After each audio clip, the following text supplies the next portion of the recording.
رات کو جلدی سوو، صبح جلدی اٹھو۔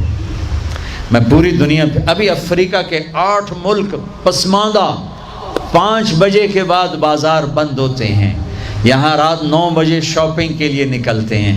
میرے رب نے رات سونے کے لیے بنائی، دن کام کے لیے بنایا۔ اتنی نحوست ہے کہ 12 بجے تک بازار نہیں کھلتے، 11 بجے تک بازار نہیں کھلتے۔ میرے نبی نے فرمایا جعلت البرکۃ فی بکور امتی، میری امت کی صبح کے وقت میں برکت دی گئی ہے۔ میرے نبی نے فرمایا صبح کے وقت میں رزق تلاش کرو، صبح کے وقت میں اپنے رزق کی طلب سے غافل نہ ہو، سو نہ جاؤ۔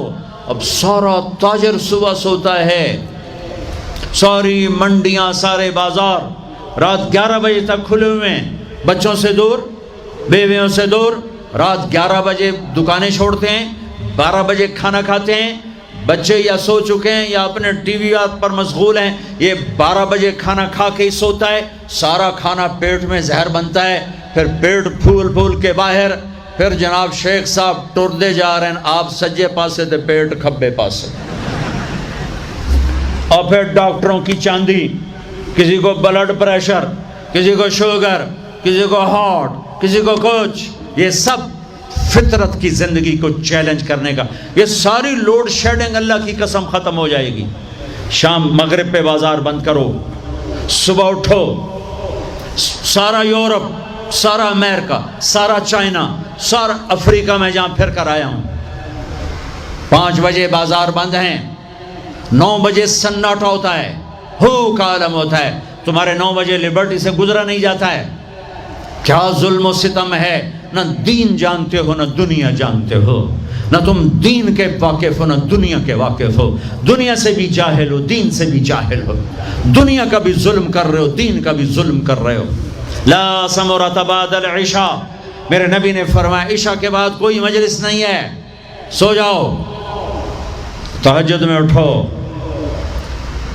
12 بجے کے بعد جو آدمی سوتے ہیں ان کے جسم کی ریپیئر ہوتی نہیں ہے، جو دن میں سوتے ہیں ان کے جسم، نیند مستری ہے، پلمبر ہے، آپ کے پوری باڈی کی ریپیئر کرتا ہے نیند کا نظام، لیکن جب آپ 12 بجے کے بعد سوتے ہیں یا فجر کے بعد سوتے ہیں وہ کام ہی نہیں کرتا، وہ کہتا میری چھٹی میں نہیں کرنا۔ جب آپ 10 بجے سو جاتے ہیں وہ پورا ایکٹیو ہو جاتا ہے، پورے جسم کو چست کر دیتا ہے۔ جب آپ صبح 4 بجے اٹھو، 5 بجے اٹھو تو آپ تازہ ہوگے۔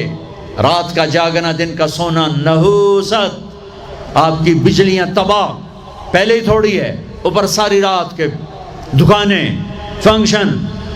یہ تو اللہ حکومت کا بھلا کرے، یہاں کی حکومت کا، کہ 10 بجے کا انہوں نے ڈنڈا چلایا تو کچھ، ورنہ تو 10 بجے تو بارات کی تیاری ہو رہی ہوتی اور 1 بجے کھانا ہو رہا ہوتا تھا۔ جس امت کو اللہ نے وقت کی قدر سکھائی اسی امت نے وقت کو تباہ کر کے رکھ دیا، اور جس امت کے پاس قرآن نہیں، نبی نہیں، انہوں نے وقت کو کیش کر کے تمہیں غلامی کا طوق پہنا دیا اور دنیا کو لیڈ کرنے کی طاقت اللہ نے ان کو دے دی۔ او بھائیو، نہ دنیا اچھی رہی نہ دین اچھا رہا۔ رات کو جلدی سو، فجر پڑھی جائے گی آرام سے، تہجد پڑھی جائے گی آرام سے، کچھ وقت اللہ کے قرآن کے ساتھ گزارو، کچھ اللہ کے نبی کی زندگی پڑھو، کچھ اللہ کے نبی کے فرمان پڑھو، نیک لوگوں کی ہسٹری پڑھو، اپنے اللہ کے محبوب بندوں کی تاریخ پڑھو، اولیاء کرام کی تاریخ پڑھو، اپنے ماں باپ کو عزت دو، شادی شدہ ہو بیوی کو عزت دو، بیوی خامد کو عزت دے، اولاد کو عزت دو، وہ عزت لوٹ کے تمہاری طرف آئے گی۔ یہ میرے نبی ایک پوری زندگی لے کر آئے، دنیا کا بھی بتایا، آخرت کا بھی بتایا، علاج بھی بتا گئے، کھانا بھی بتا گئے، زندگی بھی بتا گئے۔ اے میرے عزیزو، ایک خوبصورت زندگی ہے جس کو سیکھنے کی محنت ہو رہی ہے۔ یہ تبلیغ کا کام، اس کو سیکھنے کی ایک اچھی خوبصورت محنت ہے۔ پہلے بھی آپ کے پاس آتا رہتا ہوں، ماشاءاللہ آپ بڑے شوق سے آتے ہیں، اور ماشاءاللہ آپ کو دیکھ کر بڑی خوشی، مجھے اپنا کالج کا زمانہ یاد آتا ہے۔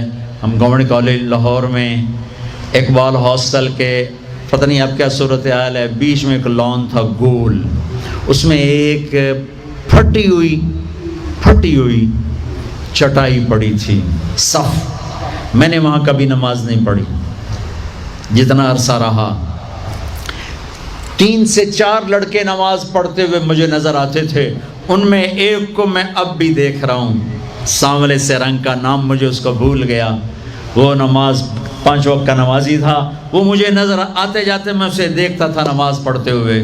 اور ہماری مسجد جو ادھر کچہری گیٹ کی طرف تھی ویرون، کوئی لڑکا نماز پڑھنے نہیں آتا تھا، کوئی اکا دکا۔ ایک لڑکی پردے میں نہیں تھی، حجاب میں نہیں تھی، ایک لڑکی۔ اور اب میں لمز میں گیا تو وہاں پورے برقعے میں نے بچیوں کو دیکھا، لمز میں، فاسٹ میں دیکھا، پورے برقعے میں نے لڑکیوں کو دیکھا، داڑیاں دیکھی۔ یہ سارے بچے یہیں کے پڑے ہوئے، میرے پورے گورنمنٹ کالج میں ایک لڑکے کی داڑھی نہیں تھی، صرف ایک لڑکے کی داڑھی تھی، نعیم الدین، جو ہمیں دعوت دیتا تھا اور تبلیغ میں کھینچتا تھا، اور ہر کمرے سے ذلیل ہو کے نکلتا تھا۔ میں نے خود اسے کئی دفعہ دھکے دے کے کمرے سے ذلیل کر کے میں نے اسے کیا، اور دھکے دے کر میں نے ایک دفعہ اسے کمرے سے نکالا۔ ایک لڑکا داڑھی والا تھا۔ لیکن آج فصل بہار ہے، اتنے ہزاروں بچے بچیاں اللہ کی بات سننے کے لیے ہیں۔ اللہ کے فضل سے اگر برائی کا گراف اپ ہے تو نیکی کا بھی اپ جا رہا ہے، نیکی کا بھی اپ جا رہا ہے۔ اپنے نبی کی زندگی پڑھو، اس کی سیرت کو سامنے رکھو، اور جو پیچھے گزر جائے گا اس پہ توبہ کر لو۔ آپ توبہ کرو گے اللہ آپ کے پچھلے سارے معاف کر دے گا۔ اور جب اللہ آپ کو چھٹیاں دیں تو تبلیغ میں وقت لگاؤ۔ آپس میں لڑے ہوئے ہو، صلح کر لو۔ یہ میں ہر جگہ کہتا ہوں، آپس کی لڑائیاں تباہ کر دیتی، آپس کی نفرتیں تباہ کر دیتی، آپس کے اختلاف ہلاک کر دیتے ہیں۔ میں تم سب بچوں کے سامنے ہاتھ جوڑتا ہوں، نوجوانوں، کسی سے تم لڑے ہوئے ہوگے، کسی سے تمہارا بول چال بند ہوگا، کوئی بیوی سے نہیں بولتا ہوگا، کوئی بیوی خامد سے نہیں بولتی ہوگی، کوئی ماں باپ اولاد سے نہیں بولتے ہوں گے، کوئی اولاد ماں باپ سے نہیں بولتے ہوں گے، کوئی بھائی نہیں بولتے ہوں گے، یہاں سے اٹھتے ہی صلح کر لو، صلح کر لو۔